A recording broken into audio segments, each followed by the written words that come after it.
Alors, Waterloo, on connaît cette ville pour mille et une choses. La chanson d'Abba, évidemment Napoléon. Mhm. Il y a un personnage clé autour de Waterloo, c'est Victor Hugo. Oui, Victor Hugo a donné des lettres de noblesse à Waterloo, puisqu'il est arrivé sur le champ de bataille peu de temps après la bataille. Il a écrit Les Misérables et il les a achevés ici à Waterloo en 1861. Donc c'est vraiment un personnage extraordinaire qui relate l'histoire de la bataille au travers d'une romance. Il y a des phrases clés aussi de Victor Hugo qu'on garde.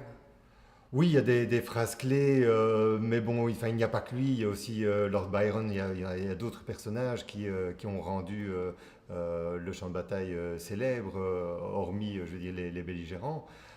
Et donc, Victor Hugo est un de ces personnages, et on voit sur le champ de bataille différents monuments qui lui sont dédiés, et différents monuments du champ de bataille qu'il a traités dans ses ouvrages. Est-ce qu'il reste des traces ou qu'est-ce qu'il reste comme traces de Victor Hugo aujourd'hui à Waterloo? De Victor Hugo, mais forcément on a le musée de Waterloo, bien sûr, qui consacre une salle à son existence.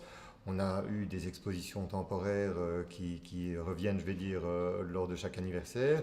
On a la colonne Victor Hugo, on a la chapelle de la femme de Goumont qui est très célèbre. Donc voilà quelques petits ouvrages qui valent la peine. Qu'est-ce qui explique l'arrivée de Victor Hugo ici à Waterloo? Pourquoi il est arrivé ici? Comment ça s'est passé? Est-ce qu'il y a des choses qui racontent ça? Mais Victor Hugo, comme beaucoup, je vais dire, d'artistes de son époque, avait parfois un côté un peu pamphlétaire, et donc la France n'aimait pas trop cela. Donc certains artistes ont dû s'expatrier en Belgique, et notamment aux alentours de Bruxelles. C'est pour ça qu'à l'époque, on a eu énormément d'éditeurs en Belgique qui ont imprimé des ouvrages de plein d'artistes différents, plein d'écrivains. Donc c'était vraiment, je vais dire, la Suisse, on va dire, de l'art de l'époque. Malheureusement, il y a des endroits où il a vécu qui n'existent plus aujourd'hui. Oui, forcément, l'urbanisation a ses qualités et ses torts. Et donc, l'hôtel dans lequel il a séjourné à plusieurs reprises a été démoli. Mais on a conservé le balcon de sa chambre dans le quartier général de Napoléon. Waterloo célèbre aussi pour ses pavés. C'est pavé, oui. C'est assez anecdotique, mais il faut imaginer, je vais dire, Waterloo et les environs, Braine-l'Alleud, toutes les communes au XIXe siècle, qui ont bénéficié, je vais dire, de différentes carrières dans les environs, et notamment de carrières de porphyre, qui étaient le matériau, je vais dire, pour réaliser les pavés. Et donc, on a, à la fin du 19e, à peu près 70 entreprises de pavage qui attrapent une forme d'expérience, une expérience telle que ces entreprises s'exportent et vont paver des rues en Allemagne. Et la petite anecdote, quelque part, c'est que la place rouge a été pavée par des paveurs de Waterloo. Qu'est-ce qui explique ça? C'est la qualité du pavé? D'une part, la qualité du pavé, et d'autre part, l'expérience de ces entreprises qui a permis d'avoir, je vais dire, une forme de reconnaissance, et donc de noblesse aussi au niveau de cette qualité. Il reste des traces, évidemment, des pavés, des paveurs et des paveux, justement, aujourd'hui, avec des confréries, avec pas mal de choses qui rendent hommage à ça. Oui, il y a une confrérie assez célèbre à Waterloo qui a différentes activités annuelles pour faire perdurer cette tradition. Et on peut découvrir, je vais dire, des monuments dédiés aux paveurs dans On Waterloo. va peut-être refaire. Oui, Là, ok. c'est bien en page, j'avais moins la Ah, voilà. Voilà, On va c'est faire. vous qui devez bouger. Oui, Ça tourne toujours. là, ça. Donc je disais Waterloo, célèbre pour ses pavés et il reste la fameuse confrérie des paveurs, justement, de paveux. Voilà, donc la confrérie qui célèbre tous les ans, je vais dire, par différentes activités et qui prolonge, si on veut, la vie de ces paveurs et cette qualité qui a fait la renommée aussi de la région. On a différents monuments dans Waterloo et ailleurs qui montrent un peu le succès de ces paveurs. Certaines rues, certaines places ont même mis en avant, je vais dire, les différentes formes de placement de pavage avec l'évolution actuelle. Donc c'est vraiment une expérience qui est utilisée tous les jours dans les rues, que ce soit en Belgique ou ailleurs. Est-ce que c'est entre autres ça qui explique le développement de Waterloo ou alors on doit ça à autre chose et entre autres à Wellington? Bon, tout d'abord, c'est vrai qu'il y a Wellington, il y a cette fameuse bataille, mais je dirais bien avant, nous nous situons donc sur une artère principale qui menait à Bruxelles et qui était liée, je vais dire, au bassin industriel du centre. Et donc c'est une voirie qui a été pavée vers 1660 à peu près. Donc on a eu des tronçons de rues pavées et ça permettait, je vais dire, au transport, aux charrois, des différentes marchandises, des matériaux vers Bruxelles ou vers le bassin du centre. Parmi les personnages clés qui ont vécu à Waterloo, il y a Léopold III. Léopold III, le roi Léopold III a vécu à Waterloo pendant plus de 30 ans. Il a aussi développé une forme de renommée de Waterloo.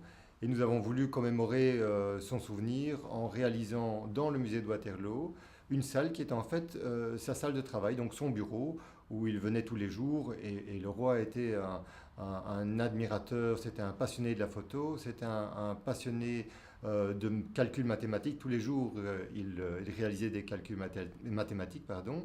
Et puis il a voyagé un peu partout dans le monde, notamment en rencontrant les populations d'Amérique centrale, d'Amérique latine. Et on a des superbes photos qui ont été faites par lui et donc qui sont exposées dans le musée. Il a reçu du monde aussi, également ici à Waterloo. Oui, on a un personnage évidemment célèbre qui était Dimerx, qui lui a d'ailleurs dédicacé une photo de son record de l'heure de Mexico. Donc on a effectivement aussi ce souvenir-là. Et puis plein d'autres personnalités. C'est vrai qu'il avait énormément de relations avec et le monde du travail, le monde de l'entreprise, et aussi d'autres people, on va dire, de l'époque. Les pièces qui sont ici sont vraiment les pièces qui appartenaient à Léopold III. C'est vraiment exact. Enfin, ce sont les pièces du bureau. Alors c'est des choses qu'on a remises par la suite. Non, ce sont des pièces de son bureau. Et je pourrais dire même que nous avons travaillé avec la famille royale à ce propos-là. Et ce sont les enfants, donc les princes, les descendants du roi Léopold, qui ont réalisé, qui ont aménagé ce bureau tel qu'il est à l'époque. Donc nous avons vraiment toutes ces pièces qui sont des pièces originales et qui ont été placées, je vais dire, telles qu'elles étaient à l'époque. Il y a un petit côté touchant, c'est que vous avez parlé de l'érudit justement, c'est quelqu'un qui lisait, et entre autres Le Monde, et il y a là-bas justement ces deux journaux, celui de la veille de son décès, et puis celui du jour du décès également. Oui, c'était une volonté aussi de sa fille, Esmeralda, qui voulait commémorer aussi cet aspect de sa vie où on voit le journal Le Monde de la veille de son décès, qui était ouvert, qu'il avait lu, et forcément celui qui l'attendait le jour du moment tragique. Ces tables, elles changent complètement l'histoire de l'endroit. Il y a cette signature, et cette signature fait Waterloo connu mondialement. Nous sommes dans la pièce du duc de Wellington. Donc le duc de Wellington est arrivé la veille de la bataille, donc la veille du 18 juin. Il a établi son quartier général ici dans le centre de Waterloo, ce qui deviendra par après le musée Wellington. Et donc c'est sur cette table originale qu'il a... Originale 3-4, oui. Oh, alors, Ok, oui. Désolé. Je n'en ferai pas de problème. Ça tourne à vous, le deuxième. On va juste attendre que le camion passe. Oui. C'est bon? Ouais. Cette table a changé complètement l'histoire de Waterloo, parce que c'est ce qui fait que Waterloo est mondialement connu en fait. Mondialement connu grâce au duc de Wellington. Nous trouvons au musée Wellington. Excusez-moi, Oui. je pense qu'il faut mieux commencer par Waterloo parce qu'on n'a pas utilisé des questions. Donc si D'accord. vous mondialement connu, on ne sait pas de quoi on parle. Oui, ok. Donc Waterloo avec mondialement. Ok, d'accord. Oui, ça va. Donc cette table a changé complètement l'histoire de Waterloo. Oui, nous sommes ici au centre de Waterloo, au musée Wellington.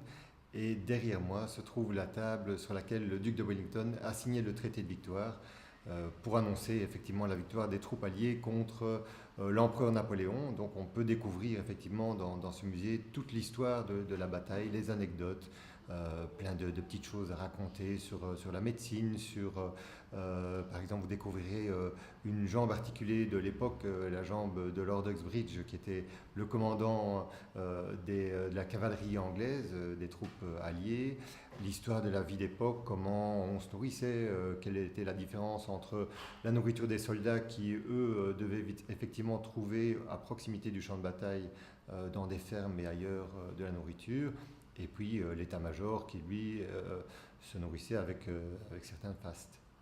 Est-ce qu'on peut resituer globalement, parce que c'est vrai que tout le monde retient cette fameuse histoire d'enfant, on pense Wellington, on pense 1815, on pense Napoléon. Est-ce qu'on peut resituer l'ampleur colossale de cette bataille? Oui. Voilà, donc ce qui est assez amusant, c'est que Napoléon et Wellington sont nés la même année.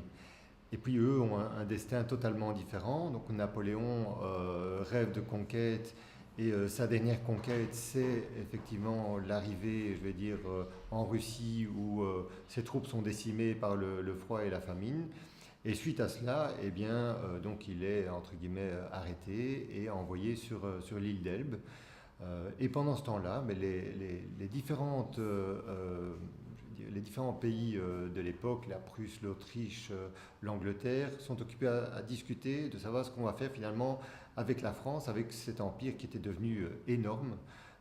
Et donc discutent pendant des mois et des mois sur cette tâche au Congrès de Vienne, donc ce Congrès de Vienne qui deviendra célèbre par après.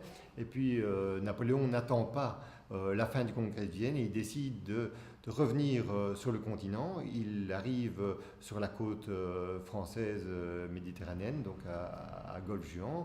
Il remonte vers Grenoble, vers Paris, donc c'est la campagne, ce qu'on appelle la campagne des 100 jours. Et puis il arrive après Paris à la frontière belge. Et donc, il sait que l'ensemble des alliés l'attendent de pied ferme. Donc, on a des centaines de milliers d'hommes qui s'agglutinent autour de la France. Et la décision de Napoléon, c'est d'attaquer l'armée britannique en premier lieu, parce qu'elle est réputée pour être la plus puissante et la mieux organisée du monde. Et Napoléon pense qu'en attaquant et en décimant l'armée britannique, il pourra négocier avec les autres puissances européennes sur ce que deviendra le sort de l'Europe. Mais malheureusement, ça ne se passe pas du tout comme il avait prévu, puisqu'il est arrêté à Waterloo. Il y a un temps de chien pendant des jours et des jours qui précèdent la bataille. Et donc, les mouvements des troupes sont beaucoup plus lents que prévu. Il y a des petits combats, je vais dire, qui précèdent entre la frontière belge, on va dire, et Waterloo. Et puis finalement, cette bataille en une journée qui occasionnera plus de 10 000 morts, 30-35 000 blessés, 5 000 chevaux qui gisent sur le champ de bataille. Donc c'est vraiment assez macabre. Et l'arrivée, finalement, la délivrance en fin de journée où les Prussiens viennent donner un dernier assaut fatidique à Napoléon et donc à sa garde impériale. Et donc Napoléon est arrêté et puis on discute et on l'envoie très loin sur l'île de Sainte-Hélène en espérant effectivement qu'il ne revienne plus jamais. Et donc là, il est sous contrôle anglais dans cette île lointaine de l'Atlantique. Et donc voilà, ça c'est la fin, je vais dire, de Napoléon et de cet empire. Est-ce qu'on peut remettre en perspective la bataille de Waterloo? Qu'est-ce qui se passe?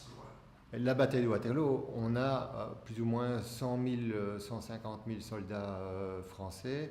La même chose du côté britannique. Les Français ont plus de canons que les Anglais. Et puis il y a ces combats qui s'étendent sur 2-3 km et même plus. Donc il y a cette ligne de front où Wellington a une stratégie très très particulière, c'est qu'il choisit toujours une colline pour pouvoir cacher ses troupes et les protéger, protéger les soldats en quelque sorte derrière cette colline et éviter les projectiles, notamment des canons, et donc éviter que les soldats ne soient décimés. Et puis Napoléon attaque pendant des heures et des heures, donc on a vraiment des combats affolants avec plus de 10 000 soldats qui sont tués à la fin de la journée, 40 000 soldats blessés, 10 000 chevaux qui gisent sur le champ de bataille. Donc c'est vraiment très très énorme. Je veux dire, c'est une des grandes batailles de l'histoire, notamment au niveau de la stratégie, et qu'on continue tous les jours à relater, à expliquer. On essaye de comprendre pourquoi Napoléon a eu cet échec. Alors effectivement, on parle de la pluie qui n'a pas eu l'effet, qui a donné un mauvais effet par rapport à à l'aspect des canons, c'est-à-dire que les canons qui projettent les boulets ont un effet de bowling, donc ce boulet rebondit et donc peut percuter plusieurs soldats. Ici, évidemment, avec un temps exécrable et donc les champs qui sont détrempés, ces boulets s'enfoncent dans le sol. Et donc, les victimes ne sont pas aussi importantes que Napoléon l'avait prévu. Et puis, cette bataille, finalement, se développe jusqu'à l'aube, enfin jusqu'à la fin plutôt de la journée, où en soirée, le maréchal Blücher, donc, qui était le commandant en chef des Prussiens, vient donner un assaut fatal à Napoléon et à la garde impériale qu'il avait lancée dans les combats. C'est la fin, entre guillemets, de l'Empire napoléonien et de Napoléon aussi, ici. Oui, effectivement, c'est la fin de son règne, avec cette volonté donc, de conquérir l'Europe et même le monde. Et donc, c'est aussi une évolution très très marquante dans la constitution, on va dire, européenne, puisqu'on a quand même un accord entre différents pays qui ne sont pas forcément du même avis, et donc qui se partagent un peu le territoire. Et les conséquences de Waterloo, c'est qu'on n'a plus de guerre jusqu'à la Première Guerre mondiale, on n'a plus de guerre importante en Europe, si ce ne sont que des guerres de petits territoires. Ce qui est impressionnant, c'est qu'il y a la fameuse chanson là-bas, aussi bizarre que ça puisse paraître, mais des Waterloo dans le monde, il y en a énormément en fait. Oui, Abba a rendu aussi Waterloo célèbre dans les années 70. Et donc forcément, eux aussi se sont inspirés de la bataille. Mais on a plus de 124 Waterloo dans le monde qui sont disséminés un peu partout. Ça va de la France jusqu'en Australie, etc. Et ce qui est assez amusant, c'est que finalement, après la bataille, d'anciens soldats ont reçu, si on veut, des lopins de terre en disant, ben voilà, vous avez l'occasion d'être propriétaire terrien. Si vous allez vous exporter dans les colonies, notamment de l'Empire britannique, donc dans tout ce royaume du Commonwealth. Et donc, en souvenir de la bataille, ces soldats ont nommé leur ville, leur village Waterloo, ou même Wellington, puisque la capitale de Nouvelle-Zélande porte son nom, donc c'est assez amusant. Et il est décidé régulièrement donc, d'avoir des confrontations entre ces villes pour pouvoir apporter, je vais dire, des messages de paix et donner un élan pacifique. Donc il y a vraiment une association de ces cités. Est-ce que, parce qu'on le met aussi en avant dans le musée, est-ce que la bataille de Waterloo a un impact en termes médicaux et en termes alimentaires, puisque vous en parlez ici dans le musée? Oui, on évoque dans le musée effectivement l'évolution de la médecine. C'est pendant la bataille qu'on a découvert l'ancêtre, si on veut, du plâtre, avec des bandes trempées dans l'amidon qui pouvaient servir de plâtre à l'époque. Donc c'est vrai que ça c'est l'évolution. Je veux dire, l'épopée napoléonienne et ces différents conflits ont permis l'apparition, on va dire, de la conservation, pas de la boîte de conserve telle qu'on la connaît maintenant, mais des bouteilles qui permettaient de conserver les aliments. Puis le blocus continental a permis, je veux dire, à la betterave de se développer. Donc on a eu effectivement une modification au niveau des cultures, puisque ce blocus empêchait l'importation de la canne à sucre et donc du sucre de canne. Et donc la betterave a été développée. Il y a des milliers d'exemples qui sont les pâtes, qui sont d'autres choses. Et puis les soldats qui étaient eux aussi spécialisés dans le fait de rechercher de la nourriture sur le champ de bataille. Alors, on associe Victor Hugo à Waterloo. Est-ce que vous pouvez me raconter un petit peu le pourquoi du comment? En fait, Victor Hugo a été marqué à vie par Waterloo. Pour la première fois, il en parle il y a 13 ans, en 1815, dans un texte où il y a 7 lignes consacrées à Waterloo. Puis il est tenté par le site, il refuse d'y venir. Il a écrit d'ailleurs un jour, j'irai voir Waterloo quand ce lion sera remplacé par un coq ou autre volatile, peu m'importe, mais en tout cas pas un lion. Et puis il écrit le fameux Waterloo Mort de Plaine tel que l'on le connaît en 1852. Il ne se trouve pas à Waterloo, il écrit ça à Jersey, sur les Jersey, il ne connaît même pas du tout la toponymie des lieux, et donc il décrit une chose qu'il n'a jamais vue. Il faudra attendre 1861, donc 9 ans plus tard, pour qu'il vienne enfin à Waterloo, et il choisit ce lieu pour y rédiger La fin des Misérables. il consacre 2 mois de sa vie. Il dit « J'ai été couché pendant 2 mois sur ce cadavre et j'ai achevé Les Misérables le 30 juin 1861, 8h30 du matin. » Donc, je recommence ça peut-être. Oui, oui. Je reprends donc. Oui. Il arrive donc ici en mai 1861. C'est la première fois qu'il voit véritablement Waterloo. Il décide d'y achever Les Misérables. Il va y rester 2 mois. Et il va d'ailleurs écrire « J'ai été couché pendant 2 mois sur ce cadavre et j'ai achevé Les Misérables dans le mois de Waterloo, sur le champ de bataille de Waterloo, le 30 juin 1861, 8h30 du matin, jour de kermesse à Mont-Saint-Jean. » Et donc, il évoque évidemment, lors de sa venue à Waterloo, des quantités de choses. Il dessine le lion à plusieurs reprises. Il est impressionné par les orages autour du champ de bataille de Waterloo. Ça reste dans l'histoire de Victor Hugo. Et puis finalement, ce lion, il le déteste. Et il mettra encore 9 ans avant de pouvoir le réhabiliter. Et il a fait un texte splendide évoquant cette butte qui est en fait l'endroit où le prince d'Orange a été blessé. Et d'ailleurs, tout le monde parle du lion de Waterloo. En fait, c'est en fait le monument aux Hollandais dans les textes officiels. C'est l'endroit où le prince d'Orange, futur roi des Pays-Bas, qui dominait la Belgique à l'époque, où le prince d'Orange a été blessé. Oui, est-ce qu'on peut raconter l'histoire de cette butte? De quand date-t-elle? Qui a construit le lion? Quel est le positionnement? Parce que tout est volontairement choisi. Et en 1815, c'était pas comme ça, on est bien d'accord. Non, le champ de bataille de Waterloo a la chance d'être resté tel qu'il était en 1815, en tout cas en 1915 certainement, puisqu'il bénéficie d'un classement antérieur aux arrêtés de classement, ce qu'on appelle l'arrêté royal de préservation du champ de bataille de Waterloo, ce qui fait que vous êtes ici à un quart d'heure de Bruxelles et que vous avez vraiment une plaine qui est restée telle qu'elle. Et donc, il y a plus ou moins une centaine de monuments, et ce monument-ci est en fait le monument destiné aux Hollandais. C'est ici que le 18 juin 1915, le prince d'Orange, futur roi des Pays-Bas, a été blessé.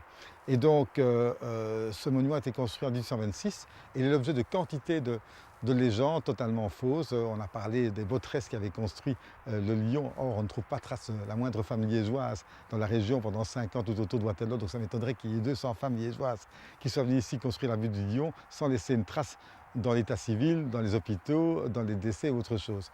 On a également dit que le lion avait été construit avec des canons pris aux Français. Non, à l'époque, la puissance d'un pays était calculée en fonction du nombre de bouches de canons qu'ils avaient. Et donc tous les canons pris à Waterloo se trouvent aujourd'hui à la Tour de Londres, en Angleterre. Et donc c'est certainement pas avec les canons français que l'on a construit la butte. Il y a des quantités de légendes comme ça qui circulent autour du champ de bataille. Et ça, c'est dû essentiellement au fait que les grands auteurs romantiques se sont accaparés du site et ont créé des quantités de légendes autour de celui-ci. Et la réalité, alors, c'est quoi? Donc la butte a été construite à l'emplacement même où le prince d'Orange a été blessé. En 1826, c'était le monument que les Hollandais voulaient marquer sur le champ de bataille parce qu'il y avait déjà des monuments français, anglais ou autre chose. Ils se rendaient compte que finalement on parlait de toutes les nations, sauf de leur nation. Je rappelle qu'en 1826, Waterloo, la Belgique était encore sous domination hollandaise. Le positionnement, c'est par hasard? Ah non, non, donc les Hollandais ont voulu faire un clin d'œil pour montrer leur puissance. Alors d'un côté, il y avait la gueule tournée vers la France pour montrer leur puissance et la queue vers l'Angleterre par dédain. En dehors de ça, par rapport justement à Waterloo, c'est en 1815, le futur roi des Belges a combattu ici? Ah, le futur roi des Belges, le roi Léopold Ier, n'a pas combattu. Il était associé aux Alliés, mais il n'a pas combattu véritablement Waterloo, mais il a été témoin de tout ce qui s'est passé autour. Alors, Waterloo, il y en a 124, je pense à travers le monde, c'est ce que vous m'avez dit. Oui. Vous en avez visité beaucoup. Il y aurait pu y en avoir au moins 126. Il y en a 2 qui ont changé de nom. Et 2 villes particulièrement importantes. Oui, donc le nom de Waterloo est apparu, le nom de Waterloo s'est répandu à travers le monde pour 3 raisons. La première, ce sont des anciens combattants anglais qui ont été licenciés à l'époque. Les Anglais avaient des armées professionnelles. Et on a eu un cycle de paix en Europe. On a eu, à part l'exception franco-allemande, mais entre 1815 et 1914, il n'y a pas eu de guerre. Et donc, les Anglais ont licencié leur personnel et ont offert des lopins de terre dans leurs colonies de manière à protéger en quelque sorte leurs biens. Et donc, tous ces lopins de terre ont été baptisés du nom de la Grande Victoire auquel ils avaient participé. Puis il y a eu ce qu'on appelle la fusion des communes, où on a fusionné des villes, et quand les villes ne s'entendaient pas pour trouver un nom, le gouverneur de l'État, par exemple aux États-Unis, a imposé le nom de Waterloo, parce qu'en réalité, ça symbolisait une bataille entre les deux. Et puis il y a le développement du télégraphe, où là on regardait un petit peu dans les États, en Australie ou aux États-Unis, quelles étaient les villes qui existaient dans un État. Et quand il y a des Waterloo dans plusieurs États américains, par exemple en Iowa ou au Nouveau-Mexique, autre chose, on a inventé également un Waterloo pour créer une nouvelle ville. Et donc il y a 2 villes importantes qui ont changé de nom. La première c'était Austin, la capitale du Texas, qui s'est appelée Waterloo très longtemps. Et puis quand le général Austin est décédé, qui était le fondateur de la ville, on a débaptisé le nom de Waterloo pour l'appeler Austin, mais quand vous allez à Austin, aujourd'hui encore, il y a plein de traces de Waterloo. Et l'autre, c'est Sydney, en Australie, où vous avez encore Waterloo Tunnel et une série d'autres sites évoquant Waterloo. C'était le premier nom de Sydney, de South Sydney. Et encore aujourd'hui, vous avez des monuments exceptionnels qui rappellent un petit peu le rôle waterloophilique, en quelque sorte, de Sydney. Comment on explique l'étendue de verdure qu'il y a ici autour? C'est pas un hasard. Ah, ce n'est pas un hasard, c'est en fait une loi de préservation du champ de bataille qui a été votée en 1914, juste avant la Première Guerre mondiale, pour protéger le site à la veille du centenaire.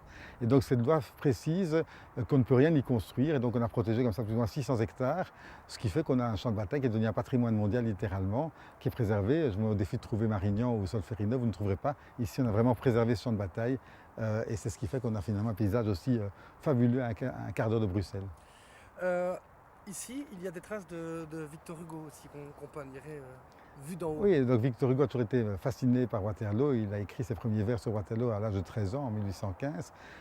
Il a écrit Waterloo Monoplane en 1852, c'est-à-dire 9 ans avant de devenir Waterloo, puisqu'il est arrivé à Waterloo en 1861. Et c'est ici qu'il a achevé Les Misérables. Et donc presque toutes les femmes que vous voyez ici autour ont été dessinées, décrites par Victor Hugo dans Les Misérables. Aussi bizarre que ça puisse paraître, il détestait ce lion, lui. Ah oui, il détestait, il a toujours dit qu'il viendra à Waterloo le jour où on aura mis à la place du lion un coq ou autre chose, un aigle ou un autre gallinacé. Et donc il s'est finalement rabiboché avec le lion sur le tard vers 1870 et il a fait un très beau texte sur son ascension vers la butte. Alors, on n'a pas construit sauf un endroit qui se situe là-bas derrière, qui est un monastère. Oui, donc interdiction de construire évidemment sur le site, sauf cas exceptionnel, l'autorisation royale, c'était le cas d'Albert Ier qui, pour remercier les religieuses dominicaines, a autorisé les dominicaines à construire un couvent sur le champ de bataille de Waterloo en symbole de paix. Et c'est ici qu'a été écrite une des chansons les plus célèbres du patrimoine belge, Dominique par Sœur Sourire, qui a été numéro 1 hit parade américain devant Elvis Presley et les Beatles. C'est assez impressionnant. Oui, chose impressionnante aussi, elles ne pouvaient pas se déplacer aux États-Unis, ces religieuses étaient protégées, voire ne pouvaient pas se montrer. Et il y a des gros moyens qui un jour ont été déployés là-bas à cette époque-là. Ah, c'est la première fois que le Carson Show, qui était la plus grande émission de variété américaine, s'est déplacé avec 2 avions de matériel et voulait absolument pour Pâques faire un programme autour de Sœur Sourire. Et donc toute l'émission a été légèrement différée et enregistrée à Fischermont. Alors le drame, c'est que Sœur Sourire était la seule à ne pas pouvoir apparaître de face. Elle était tout le temps de dos alors que tous les religieux apparaissaient de face, ce qui était le début des difficultés qu'elle a eu avec les mères supérieures. Mère supérieure d'ailleurs, pour l'anecdote, qui vit toujours, elle a plus de 100 ans. Alors, quand on parle de cet endroit-ci aussi, il y a tout le monde en fait qui est passé autour de cette butte ou sur cette butte, toutes les terres couronnées, vous avez croisé un paquet de personnes ici. Ah oui, donc on a accueilli ici, d'ailleurs depuis 1815, il faut savoir que le site de Waterloo a été le premier site où les tours opérateurs ont organisé des visites. C'est ici que le tourisme organisé a été inventé. Dès le juin 1815, on a organisé des transports par mécote au départ de la gare de Stans pour arriver ici. Donc dès 1815, les tsars, les grands rois sont venus et puis au XXe siècle, moi j'ai accueilli ici l'empereur du Japon, la reine d'Angleterre, la reine-mère d'Angleterre, Barbara Bush, le roi d'Iran, le roi de Jordanie, le Shah d'Iran, mais également récemment encore le roi de Suède et toute une série d'autres personnalités importantes. Le colonel Kadhafi est venu aussi ici. Donc chaque fois qu'il y a une visite d'État en Belgique, bien souvent les ambassades emmènent ici leur souverain, le président chinois même. Pourquoi ? Parce que c'est un endroit proche de Bruxelles et qui symbolise toute l'histoire européenne. C'est ici, moi je dis toujours que Waterloo c'est la charnière de l'Europe. On est passé d'une Europe guerrière à une Europe où on a commencé à se parler entre les peuples. Je crois que c'est symbolique. Il y a des choses anecdotiques, rigolotes aussi autour de Waterloo quand on retourne dans les registres 9 mois après la bataille. Oui, donc effectivement nous avons constaté dans les registres de naissance que 9 mois après la bataille, on a découvert 9 enfants nés de pères soldats français inconnus. Qu'est-ce que vous avez comme autre anecdote qui vous ont marqué sur l'endroit, sur la butte, sur le champ de bataille, avec tout ce que vous avez eu l'opportunité de vivre et de faire autour de ça? En fait, Waterloo a souffert ou a profité en quelque sorte des auteurs romantiques. Pourquoi profiter? Parce qu'ils ont tous été sur les lieux, que ce soit Hugo, mais Alexandre Dumas a été guide touristique sur le site pendant des années. Stendhal, Lord Byron, Walter Scott, tous ces gens sont venus à Waterloo et ont décrit les choses, mais malheureusement, ils ont décrit les choses en rajoutant des couches. Ce qui fait qu'au XIXe siècle, les historiens ou les pseudo-historiens n'ont fait que recopier les visions de ces grands voyageurs qui étaient des écrivains romantiques et donc ont faussé en quelque sorte l'histoire. Un exemple, on a parlé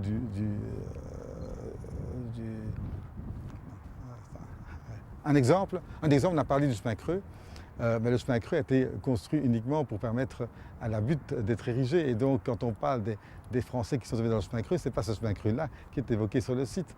On parle également du mot de Cambronne.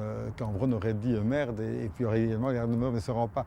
Il n'aurait jamais pu la prononcer. Il était déjà prisonnier 3 heures avant que la garde ne se présente au combat. Et il y a plein comme ça d'anecdotes qui ont été développées à travers les siècles autour de Waterloo, qui fait qu'aujourd'hui, c'est un bienfait pour l'attraction touristique, mais pour l'historien que l'on aime être, c'est vraiment une hérésie. Il y a deux choses, et ce sera des choses dont je vais vous parler, qui sont assez rigolotes. C'est l'origine d'un mot Waterloo qui était expliqué par un cheval, et autre petite anecdote aussi, un maire du Québec ou autre qui écrit pour demander pourquoi il y a un autre Waterloo que le sien. Oui, donc il y a plein de Waterloo dans le monde, il y en a 124, et donc moi j'ai fait le tour de 84 sur les 124 et j'ai finalement redonné la vérité à l'histoire. Je prends un exemple, en Indiana, le maire m'a expliqué que l'origine du nom venait du fait qu'il y avait un cheval qui s'appelait Lou et qu'on conduisait tous les jours à la rivière à cet endroit-là, et donc d'où Waterloo. Quand je lui ai expliqué que le propriétaire du cheval est un ancien combattant de la bataille de Waterloo, j'ai dû refaire le livre d'histoire locale. On a reçu des courriers effectivement du Québec et d'ailleurs aussi demandant pourquoi notre ville portait le même nom que la leur, alors que c'est plutôt le contraire. Il y a un Waterloo au Sierra Leone qui est vraiment devenu un champ de bataille dans l'histoire du Sierra Leone. Et donc les gens ignorent que c'est notre Waterloo qui était vraiment la bataille et pas la leur en Afrique. Donc il y a plein d'anecdotes comme cela autour de ces Waterloo du monde. D'ailleurs on se retrouve tous les 2 ans plus ou moins dans une espèce de convention et on essaie de partager ensemble nos expériences, et quand il faut être solidaire, on l'est. Nous avons par exemple aidé la ville de Waterloo Sierra Leone après la guerre au Sierra Leone à se développer en offrant des tracteurs, du matériel agricole, des semences, des cahiers scolaires avec tous les Waterloo du monde. Je vais dire que c'était mon dernier, mais je vais encore vous en poser une. Le premier tracteur John Deere, il avait pour nom Waterloo. Waterloo Boy, le premier parce qu'il était construit encore aujourd'hui, le tracteur fameux John Deere, vert et jaune, sont fabriqués à Waterloo en Iowa. Et donc le premier nom du tracteur s'appelait Waterloo Boy. On met quelle région de tourisme? Commune de Lannes. Lannes? Oui. Une place qui est incroyable tant au niveau politique qu'au niveau culturel et puis aussi au niveau idéologique. Est-ce que vous pouvez nous dire un mot sur ces 3 choses-là? Oui, alors c'est vrai que la place d'Ohain, outre le fait qu'elle est très belle et pleine de charme, a également un passé culturel, artistique et historique assez remarquable. On va peut-être commencer dans l'ordre chronologique. Au XVIe siècle, en fait, dans le château d'Ohain, qui appartenait au seigneur Jean Hincard. Ce seigneur Jean Hincard, pour des raisons personnelles, a décidé de s'allier à la conspiration contre le duc d'Albe et a donc réuni plus de 1000 soldats et fantassins et cavaliers dans son manoir afin d'organiser justement cette conspiration et de prendre possession des positions du duc d'Albe qui se trouvaient un peu plus au nord, vers Groenendael, je pense. Alors malheureusement pour eux, il y a eu un traître, comme souvent, qui a été prévenu le duc d'Albe, et donc il y a eu une répression terrible qui a entraîné la mort de bien des soldats, la décapitation des comtes d'Egmont et de Horn et l'exil du fameux Jean Hincard, mais qui est revenu, lui, quelques années plus tard, comme personnage assez haut placé dans les Provinces-Unies à Anvers. Ça, c'est pour la partie très ancienne. Alors pour une partie plus récente, au début jusqu'à la fin du XIXe siècle, il y a eu énormément d'artistes, que ce soit des graveurs, des peintres, des poètes, des écrivains, qui sont venus vivre à Ohain, qui à ce moment-là était séparé de Lannes, parce que c'était un des plus jolis villages aux portes de Bruxelles, je dirais. Voilà, alors il y a Anton Cart, il y a Edmond van der Kam, il y a Madeleine Boucher, Van der Bort. Bon, ce sont des personnages qui ne sont plus connus à l'heure actuelle, mais qui étaient des peintres réputés à leur époque. Dans les écrivains, on a notamment Robert Goffin, qui était poète, qui était également avocat et bâtonnier. Et ce monsieur a décidé d'ériger la fontaine que vous voyez sur le haut de la place en mémoire des frères Mascar. Enfin, les frères Mascar étaient une famille d'origine du pays et ils étaient tous avec des professions très différentes, mais presque tous avocats et bâtonniers. Il y en avait un médecin qui était président de l'Académie de médecine et alors il y en a un qui est politiquement assez important parce qu'il est un des fondateurs du Parti libéral. Voilà, donc il y a vraiment une tradition libérale à Lannes. Mais il y a également une tradition socialiste, puisque Paul Goldschmidt, qui habitait également sur la place de Loing, a en août, je crois, 1941, fait une réunion secrète pour mettre sur papier, sur un document qui existe toujours, vraiment les bases de la sécurité sociale. Voilà. La forme de la place aurait une explication. Alors la forme de la place, elle est triangulaire, ça c'est sûr. Elle est en pente, c'est sûr aussi.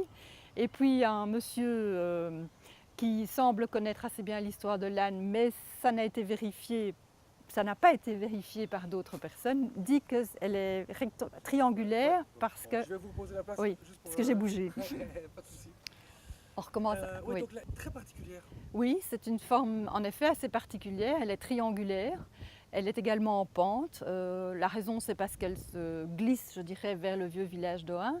Et alors, certaines personnes disent qu'elle est triangulaire parce qu'elle a été dessinée par un franc-maçon. Je ne sais pas si c'est vrai ou pas, mais c'est quand même une jolie histoire. L'église a aussi... Alors, l'église est très ancienne. Je crois que les bases datent du XIe siècle. Elle a été restaurée en 1993, on a restauré la tour et c'est vrai qu'il y a des gros travaux de restauration qu'on espère pouvoir mener à bien dans les années qui viennent. Elle a également pas mal d'œuvres d'art à l'intérieur, mais là je vous avoue que je ne suis pas une spécialiste. Il y a aussi une petite chose très particulière. Dans le cimetière ici, il y a le papa de Black et Mortimer. Alors, le papa de Black et Mortimer est à Lannes, mais il n'est pas dans le cimetière d'Ohain. Il est dans le cimetière de Lannes, qu'on peut aller voir tout à l'heure si vous voulez. La tombe est assez spéciale parce qu'elle a une forme de sphinx. Et elle est le lieu de pèlerinage de tous les fans de Black et Mortimer et plus généralement de Edgar P. Jacobs, qui a vécu donc assez longtemps ici à Lannes. Qu'est-ce qui fait, depuis combien de temps, si on doit parler de la bière, peut-être un peu son histoire, depuis combien de temps ça existe et qu'est-ce qui fait, entre guillemets, sa typicité? Sa spécificité, c'est que c'est la bière de notre région. Et il y a sa confrérie qui essaie de la mettre en valeur depuis plus ou moins 20 ans. C'est une bière ambrée, parce que la plupart du temps, ce sont des bières blondes ou des bières brunes. Ici, elle est ambrée. Ce qui est chouette aussi, c'est qu'il y a pas mal de personnes ou de petits artisans dans la région. Vous avez souhaité nous amener chez un tout à l'heure. Et là, c'est plutôt du fromage. Qu'est-ce qui vous plaît dans cet endroit? Qu'est-ce qui vous touche? Pourquoi vous allez régulièrement là-bas? Pourquoi vous suggérez aux gens d'aller là-bas? En fait, sur Genappe, on a pas mal de fermes qui produisent des fromages, des matons, des glaces et ainsi de suite. Mais à la Tourelle, c'est assez spécifique parce que c'est les seuls à faire du fromage de chèvre avec des épices très particuliers. Ça donne un autre goût que le simple fromage de chèvre. Et en plus, le cadre est assez agréable. Il y a une volonté, quelque part ici dans la région, de garder tout ce côté terroir, de mettre en avant justement toutes ces choses-là et de garder les racines, les origines et les choses qui existent. C'est une de nos grandes missions au syndicat, c'est de mettre en valeur tous nos produits locaux. Puisque nous sommes dans une région, je vais dire rurale, ce qui devient de plus en plus rare du côté de Bruxelles. Et on tient à mettre cette partie-là en valeur et donc tous nos producteurs. Il y a pas mal d'organisations également aux alentours qui sont faites pour mettre en avant les produits ou les gens ou les personnes qui fabriquent ou qui construisent et qui maintiennent le terroir aussi, je pense. Donc on a aussi nos fêtes de village et on essaie de faire mettre en valeur le patrimoine et donc les valeurs gustatives aussi de Genappe. Donc quand il y a un repas, c'est toujours les producteurs locaux qui le réalisent. Dans l'endroit où on était, ils produisent du fromage, mais ils font pas que ça. C'est un endroit où il y a différentes choses. Pouvez-vous un peu nous expliquer? Donc ils vendent un peu de tout. Donc ils ont bien sûr leur fromage, puisque là ils le fabriquent sur place, mais ils vendent aussi des produits d'autres fermes qui sont plus typiques. Ils ont un peu de jambon, ils ont du salami, mais ils ont aussi du foie gras, des choses plus du terroir. C'est une façon, quelque part, entre guillemets, de lutter contre la mondialisation ou les jeux. Enfin, pas citer nécessairement des marques, mais des jambons Herta ou des choses comme ça qui sont vendus en grande surface en magasin. C'est aussi ça la volonté, c'est d'être plus bio quelque part? Je dirais pas bio, mais je dirais plus authentique. parce que bon, ces produits-là ont une autre saveur que les produits vendus en grande surface sous vide, hein. Merci beaucoup. Voilà. C'est très gentil à vous. Comment expliquer l'endroit, le pourquoi du comment on retrouve la Fondation Folon ici et parler aussi du fait que ces choses-là ont été faites et c'est ça qui est assez magique de son vivant. Eh bien oui, c'est vrai qu'on pourrait s'étonner de voir une fondation Folon ici à La Hulpe, étant donné que Folon a une carrière internationale et qu'il a quitté la Belgique très tôt, à l'âge de 21 ans. Mais c'est vrai qu'il a toujours eu la Belgique dans son cœur et que quand la région wallonne lui a proposé d'installer une fondation ici, il a très vite approuvé, il était tombé sous le charme des lieux, car il avait passé une partie de sa jeunesse, lui, au bord du lac de Genneval, ici à quelques kilomètres. Donc il connaissait très bien l'endroit et pour lui c'était un vrai souvenir d'enfance. Il venait ici en cachette, le parc était occupé par les Allemands durant la guerre. Il venait avec son frère ici en cachette cueillir des rhododendrons pour sa maman, donc il racontait tout ça, c'était un vrai souvenir d'enfance. Donc il a été vraiment charmé par les lieux. Il y a un côté magique dans l'exposition et vous me citiez tout à l'heure une phrase d'une personne avec qui il a collaboré justement sur ce côté rêve, sur ce côté magique qui est assez génial. Ben oui, il y a un côté magique parce que Folon a voulu créer un musée qui n'est pas tout à fait un musée en fait, c'est un concept. On entre dans le livre de sa vie. Il y a des parties muséales plus classiques, comme on a pu le voir, mais il y a des moments vraiment où on vit un moment. On a des installations, on rentre dans la tête de l'homme bleu, enfin on parcourt toute une série de moments un peu magiques, effectivement. C'est vrai qu'on retient beaucoup l'idée du bleu chez Jean-Michel Folon et puis l'idée de l'oiseau, mais c'est tout sauf uniquement ça. Au contraire, il y a quantité de techniques, quantité de choses utilisées, il y a une vraie évolution dans sa carrière aussi. Oui, oui, c'est un homme de rencontre, très curieux. Et donc, effectivement, il a abordé énormément de techniques. Il était très, très attiré par toutes sortes de découvertes. Et donc, c'est vrai qu'en fonction des rencontres, il a abordé la technique de la gravure, le vitrail, la mosaïque. Et donc, on découvre tout ça dans le musée, effectivement. Il est mondialement réputé aussi, et il sert quand même pas mal l'image de la Belgique, parce qu'il y a des rencontres exceptionnelles dont on peut peut-être parler, mais avec quantité de personnes dans des domaines bien différents, que ce soit le domaine artistique, mais aussi cinéma, Woody Allen. Bref, c'est quelqu'un de mondialement réputé qui sert l'image de la Belgique à travers le monde, quelque part, non? Oui, ça je pense. C'est vrai qu'il a eu une carrière vraiment internationale. On le remarque par ses grandes expositions dans le monde entier, à New York, en Italie, au Japon, etc. Et effectivement, ces rencontres, comme je disais, c'est un homme vraiment de rencontres ça a suscité des tas d'événements, d'activités. Et il a touché au cinéma, par exemple, il a touché au milieu du théâtre, il a fait des décors de théâtre pour le Grand Théâtre de Genève, le Festival Puccini, encore en 2003, assez récemment. Et donc, effectivement, par toutes ces rencontres, il a touché d'autres milieux, d'autres disciplines très, très variées.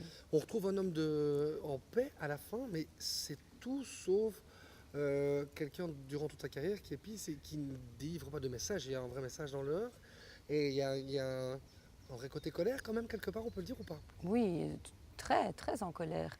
Les premières années, il a vraiment pris position par rapport à la société, par rapport à l'actualité. Il invite à porter un regard sur le monde qui nous entoure durant toute sa carrière. Mais c'est vrai, avec plus de rage et de colère, de violence dans les premières années. D'ailleurs, les techniques qu'il utilisait à ce moment-là, les encres de couleur, les sérigraphies, vraiment sont très vives et donc incitent aussi à passer un message fort. Et donc après, l'artiste s'apaise quelque peu, même s'il continue à passer un message fort, à regarder le monde qui nous entoure. C'est vrai qu'il s'apaise quelque peu, ça c'est vrai. Vous l'avez bien connu, voire même très très bien connu, puisque vous avez travaillé avec lui. Comment vous décririez l'homme, la personne, enfin, c'était quel type d'homme, quel type d'être humain derrière l'artiste? D'abord, c'est un homme très généreux, c'est un grand humaniste, un homme très engagé qui a toujours défendu les plus démunis, les grandes causes, etc. C'est un homme libre, on ne peut pas le définir dans une école, etc., le mettre dans un tiroir. C'est vrai que c'est toujours très difficile pour les gens, mais il a créé son style graphique, un univers graphique reconnaissable, un alphabet de signes. Et c'est un homme... c'est vrai, c'est un peu un messager qui invite à vraiment à regarder le monde qui nous entoure. Et c'est un homme de rencontre. Qu'est-ce que je pourrais encore dire d'autre? Oui. Un grand poète, c'est ça que je cherchais. C'est un grand poète avant tout aussi. Il y a une anecdote dont on a discuté tout à l'heure, assez surprenante, sur apparemment ce que serait sa dernière aquarelle. Ah oui, oui, l'aquarelle pour Waterloo, pour la représentation du lion de Waterloo. Oui, oui.